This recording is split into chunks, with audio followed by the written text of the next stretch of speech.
Grant and Danny live from Nats Park, and our guest joins us from an undisclosed location in Northern Virginia. He is the great Joe Beninati. Joe B., the Lads were the second-best team on ice pretty distantly last night, huh? An undisclosed location in Northern Virginia. This sounds extremely secretive. I love this.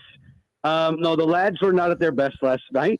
That was obvious. And in listening to your show this afternoon, you guys and your listeners, you have it all surrounded. And it was right there. It was obvious. It was evident. The thing is that it shouldn't – the Caps shouldn't have been surprised by anything that they saw yesterday. And yet still there was the reaction like, whoa, what is this?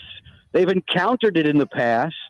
And the strangest thing of all is if you talk to other coaches around the league, they'll tell you that both Carolina and Washington try to do the same things. Schematically, they're a lot alike. Last night, one team executed nearly flawlessly, and the other didn't post nearly as well as we might have expected on home ice. So, Joe, the billion-dollar question then is how much of that, thinking of this from a Capitals perspective, how much of that is, Caps didn't play that well, and how much is Carolina didn't let them play well? How much of that is their influence, or maybe Washington isn't the main character in this story? How do you balance that?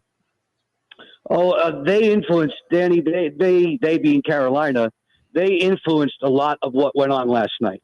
When you look at it analytically, metrically, the numbers are nowhere near to anybody's liking in D.C.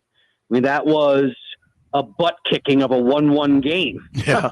I've never seen a more lopsided one, I don't think. But you were in the game through the grace of Logan Thompson, and it's not as if Logan had to make 10 bell saves to do it.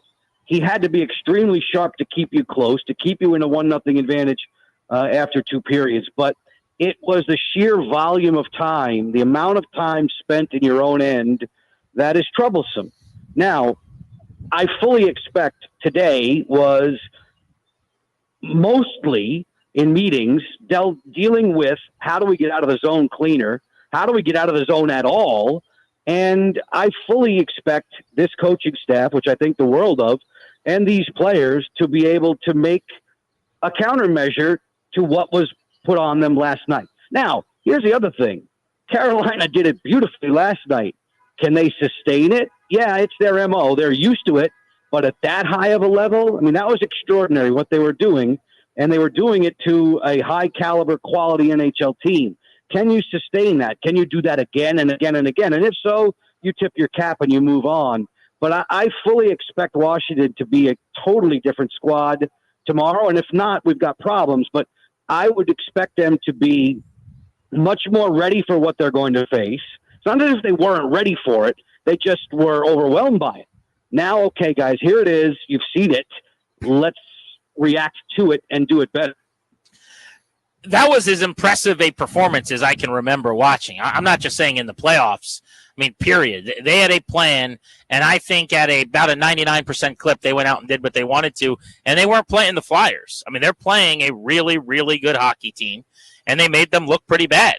But to your point, replicating that could be tough, and that's where tomorrow gets interesting on home ice. Joe B., do you think Carbs makes any lineup changes? You know, Radish drew out. The guy that they were tinkering with maybe was Leonard. He had a team-high 3 shots on goal and a breakaway late last night. He couldn't finish. Do you expect any kind of changes at all after a game like that? Obviously, Grant, we'll find out sooner than later. I'm not inside the mind of Spencer Carberry and Kirk Muller and Mitch Love and Scotty Allen and the entire coaching staff. I know that what you're considering is likely to be the move. If there is a move, you would try to position Protas on a different line up top. You have 2 options there. Usually it's either with Strome and Ovechkin, or you create that monster line in terms of size and height and weight. If you go Protas, Dubois, Wilson, that's a spot for Pro to go. Beauvillier to me is and I've seen other people use the expression, he's your Swiss Army knife. He can go anywhere from first to fourth, and I like his playoff experience. I like his pace. Obviously, I like his productivity in the first round. So if you're going to make that change and you're going to sit someone, to me, it's repositioning Radish back on that fourth line with Duhaime and Dowd. I love the way those three work together when they are partnered up. And it would take Ryan out, it would take Leonard out, have him sit and watch a little bit.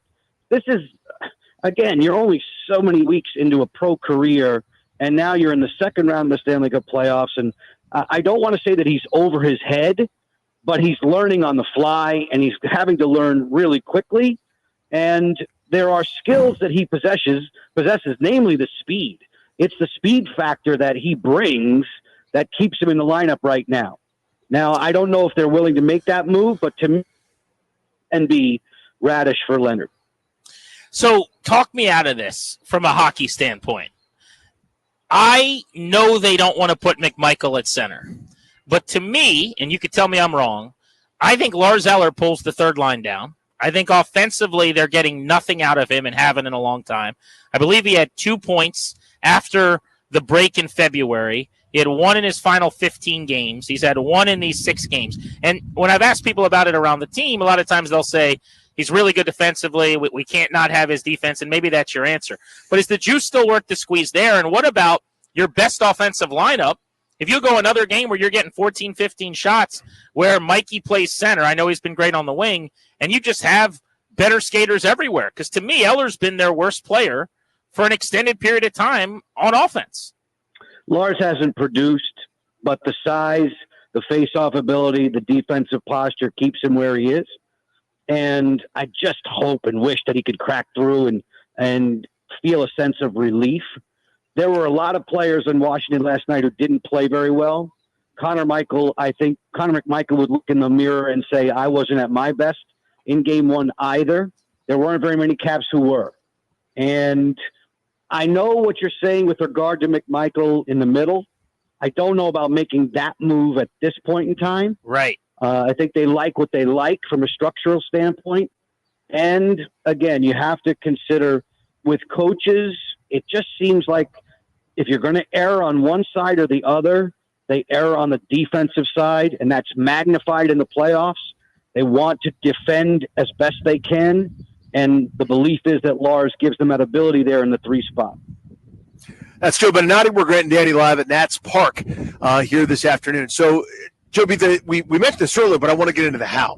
The zone exits. It felt like climbing Mount Everest to clear their blue line at times, right? It was just this relentless Sisyphusian effort to get just the puck, let alone to carry some offense, let alone to carry the puck into the opposite end or even dump and chase or even get a line change off. Or what is it called when the puck hits the goalie? A shote. A shote. Yeah, shote. Shahat. A sahat. Yes. But so the zone exit part of it, nothing else happens without that. What's the fix there? Because, again, to me, this is what Carolina does. And it's what Washington would like to do to Carolina. Yeah. It's amazing to me because these two teams do have the same type of MO, and one team exerted it yesterday and one team wasn't able to. So now you're asking for the fix. To me, they're going to spend a lot of time on how can we help specifically the 6 defensemen who have to go back, retrieve pucks on dump-ins. How can we help them, A, get to it quicker, B, see the outlet faster, C, make sure we get the damn thing outside the blue line. There were too many of these almost clears, failed clears last night. Those just wind up coming right back at you. The thing that I noticed, and it's different, guys, when I'm calling a game compared to just watching in the stands or watching in the studio like I was yesterday, it was so obvious to me how good Carolina's defensive 6 were. Slavin, Burns, Orlov, Chatfield, Walker, Gostisbehere, and specifically, they're the ones who help turn the heat up on you in the defensive zone. Yes, their forechecking forwards are relentless. I understand that. But the defenders take the boards away. They pinch down. They work in concert with either a winger or a center, and they just wrap you up. You feel like you're a mummy. And all you do, if you're Washington, and last night all you were doing was just flailing to try and get the puck out. To me, Danny, the fix is I need more guys deeper in the defensive zone. I need the passes to be quick and tight. And in a football parlance, I have to make somebody miss. I have to make somebody miss a tackle. I'm going to have to make somebody miss on a forecheck and move out of the zone as a unit. If they can keep 5 in the picture in all 3 zones, they do better. And that'll also help them when Carolina's operating off the rush, which, again, just watching from the stands and watching from upstairs, how smoothly they entered the zone, how cleanly they were able to do it, and then create their offensive opportunities as a result. Thank goodness for Logan. And if LT plays like that, you have a chance in every game in this series. It's why I thought the Caps would win a long series. To me, they bounce back. They figure things out tomorrow, and then you've got to figure out how in the world to get a win in Raleigh where the Canes are fantastic. But let's go one step at a time. Getting the puck out of the zone. It sounds so simple and so easy, but to me, that's the critical element tomorrow night. Joe B., the puck possession speaks for itself. Ozone time was 33 and a half minutes to sub 17. Obviously, everyone's talked about the shot attempts, 94 to 34. But I was making the case earlier, I care less about that stat. Puck possession is the whole name of the game. That goes without saying analytically. But I care more about the high danger stuff and where the shots are and are they in the slot. When you actually look at those, I think they had 7 slot shots. It was 14, which is too many, to 12 in terms of high danger chances. They gave up just 24, the lowest of any team in round 1. But for me, I didn't think like Logan Thompson, while he was amazing and he was very sound and steady and made all the saves, it wasn't like he was sliding all over the place and making saves that are on number 1 on SportsCenter. I thought a lot of the attempts were kind of nothing burger attempts or got blocked. What do you make of that discussion where I care more about the high danger stuff, and I know the Caps view it that way, not just throwing pucks toward the net to get the attempt, but getting a quality attempt? You and I are looking, Grant and Danny, at the very same table, I think. It's a game 1 comparison. And to see shot attempts for Carolina nearing 100, I mean, that's scary, but that's their trend. If we're going to talk about quality versus quantity has always been Rod Brindamore's thought.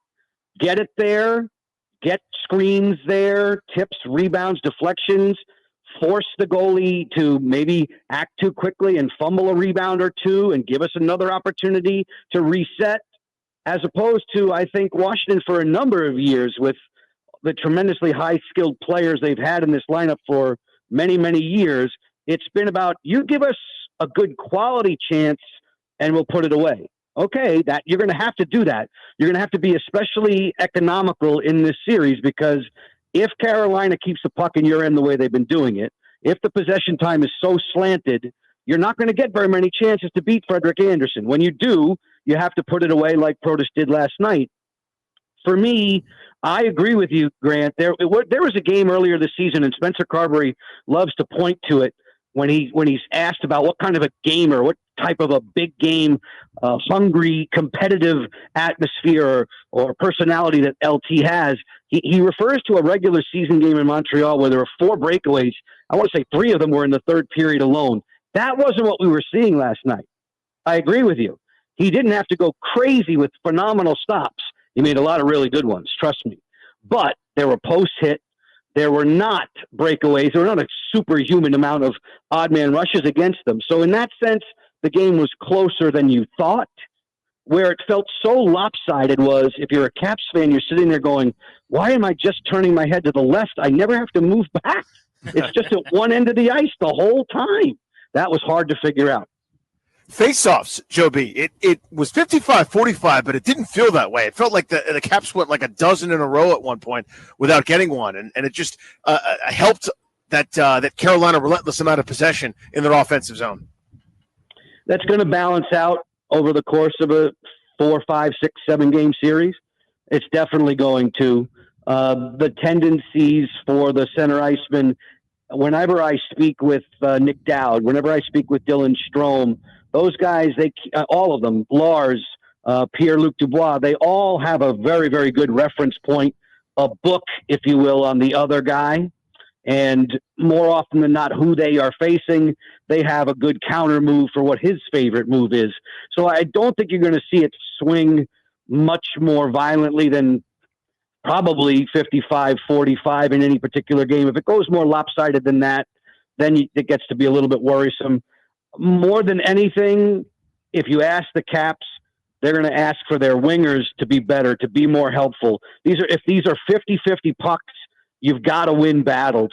And that's another thing that I thought I saw last night was in so many times when the puck was available and it's you and me, it was you that was getting it too often, more often than me. And in Carolina's favor, those 50-50 battles have to start coming back to Washington, and that can start at the dot. And that's, a lot of coaches use this expression, we don't face off just center against center. It's 5-on-5.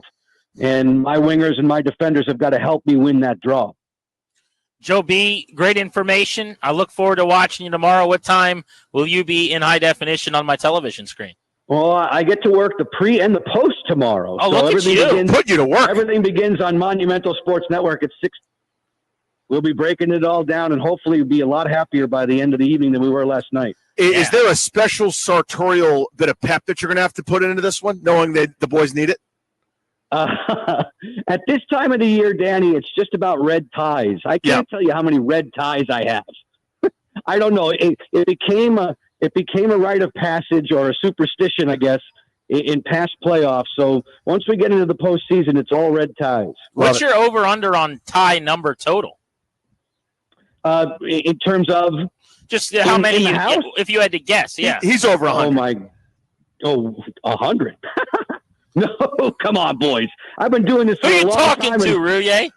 Come on, Rouillet. Randy Douillet? No, there's a lot of ties to pick 200, boys. 200? Oh, please, higher. Come on now. 310. Dude, I don't even want to. Let's not go there. Let's not go there. Just answer me this. If I'll let it go. Picture you guys would please take a picture. Is it a 4-digit number? No. Like how many days in a year? 365. Could you go one a day? Oh, way over that. Oh my God! Oh my God! That's incredible. How about pocket squares? Oh my God, boys! Stop it already! Stop it already! Joby, I've got 12. We'll say how over. many times 12? We'll let him out on over. You're gonna laugh at me. I have there's 2 drawers of an entire armoire that are just pocket squares. I love hundreds. I love it. Scary. That is outstanding. He has a great connect too. You remember MTV Cribs with the athletes and celebrities? It's just one room in Joby's house. I want to do something for Monumental where I just go out there and just go through his drawers and he talks about all of his pocket squares. Guys, the problem is I need the home to match. I have the wardrobe, but I don't have the home to match. Hey, couple more cups and we'll get you that home. Joe B, thank you, buddy. We appreciate it. See you, brother. Keep your chins up, boys. We're going to do all right. Yeah, game 2 tomorrow night for the Caps at home. Capital One Arena. All of our playoff coverage brought to you by Aistrom Carpentry. For over 25 years, Aistrom's been a trusted trade partner for the new home builders in the DMV. Specializing in full-service interior trim carpentry, they handle everything from supply to installation, turnkey and hassle-free. Contact Aistrom.com today. Aistrom, the home builders trade partner.